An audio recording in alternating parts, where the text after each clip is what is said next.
27-ը հիշատակի օր դարձին։ Կարող էին օրինակ նոյեմբերի 9-ը դարձնել, վախեցան ասոցիացիա ստեղծի իրենց այդ պատմության մեջ։ Թե 27-ը նաև ընտրվեց գուցե այս փառավոր նշանակությունը կամ դերը նշանակելու համար։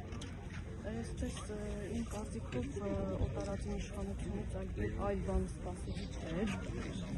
Իրականում 27-ը հունվարի նշանակեցին ընդունեցին որպես խոնարհումի օր, որպեսզի իմ կարծիքով ստվերեն սեպտեմբերի 27-ը։ Իրականում, եթե այսպես նայենք սեպտեմբերի 27-ը պետք է համարվեր հիշատակի խոնարհումի օր, որովհետև հենց սեպտեմբերի 27-ից սկսվեց մեր հայրենիքի հանձնումը, սկիզբ դրվեց մեր հայրենիքի հանձնման։ Ուղղակի ասում են հիմնավորում,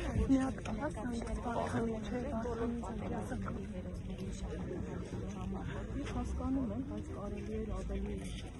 ուրիշ օր ընտրել, որ չհամընկներ այլ պետության, ինչ-որ ցեղասպանության օրվա հետ, կարելի էր և ուրիշ ավելի ներկայորդ ընտրել, բայց սեպտեմբերի ամենահարմար օրն էր, որովհետև հենց սեպտեմբերի 27-ից սկսվեց հայ ժողովրդի